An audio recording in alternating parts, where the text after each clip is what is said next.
നിങ്ങൾ ഈ താഴെ കാണുന്ന ഒരു വീഡിയോ ഉണ്ടായിരുന്നു. എത്ര മോശപ്പെട്ട രീതിയിലാണ് ആ വീഡിയോസ് എടുത്തു വെച്ചിരിക്കുന്നത്.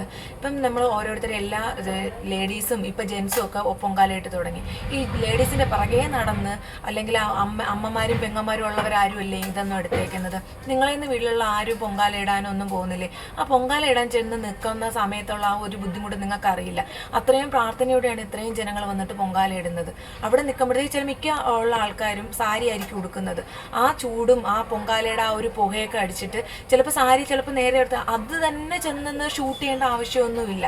ഓരോരുത്തരും അല്ലാണ്ട് തന്നെ പാവാടയും ഉടുപ്പൊക്കെ ഇട്ടിരുന്ന ഒരുപാട് ഓരോ അനിയത്തിമാരുണ്ട്. അവരുടെയൊക്കെ വീഡിയോസ് എന്തിനാണ് നിങ്ങൾ എടുക്കുന്നത്?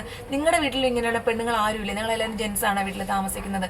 പിന്നെ ഓരോ പോലീസും അവിടെ സർവീസ് ചെയ്യുന്നുണ്ട്.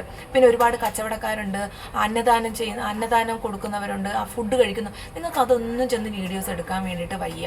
നിങ്ങൾക്ക് എല്ലാവരും ഏതെങ്കിലും പെണ്ണുങ്ങൾ തുണിയില്ലാതെ ഇരിക്കുന്നോ അല്ലെങ്കിൽ അവിടെ നിന്ന് കുറച്ച് തുണി അങ്ങോട്ട് മാറിക്കിടക്കുന്നുണ്ടോ എന്നൊക്കെ നോക്കാൻ വേണ്ടിയിട്ട് മാത്രമേ നിങ്ങളുള്ളൂ. ഞങ്ങൾ എല്ലാവരും പൊങ്കാലിടാൻ പോകുന്ന ഒരാൾക്കാരാണ്, ഞങ്ങൾ പോയവരുമാണ്.